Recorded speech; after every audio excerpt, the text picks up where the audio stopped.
You're not going to smile. Admitted to hospital, dangerously underweight and even connected to the machines on the ward, Pip McManus can't stop herself from exercising. Her parents released these images, a 13-year-old daughter in the grip of an eating disorder. Less than 2 years later, she'd taken her own life.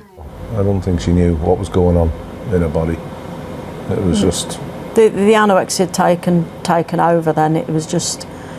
She was probably 10% Pip, 90% anorexia. Her main concerns were food and exercise. And even in the hospital on the first admission, she was doing star jumps in the toilet. Nobody could stop her. In the Priory Hospital at 15, but Pip had grown up a happy, loving child in South Manchester until her early teens, when an interest in healthy eating and exercise became an obsession, one her parents say spiralled out of control.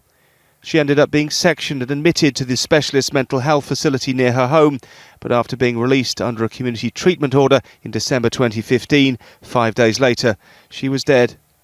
Today, the jury at an inquest concluded that there was inadequate communication to Pip's parents on and prior to discharge of the statistically increased risk of suicide in the first week. After the verdict, her mother struggled to contain her emotions. Pip spent her last three years fighting against anorexia, malnutrition, depression and self-harm.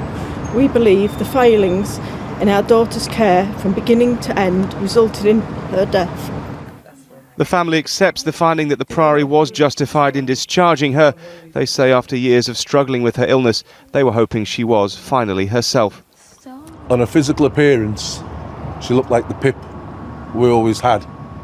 But inside, it was a different person, which could come and go and leave her in a terrible depressed state.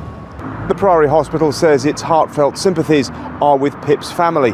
They are now trying to raise enough money to open an early intervention centre to help families struggling the way they did. Damon Green, News at 10 in Greater Manchester.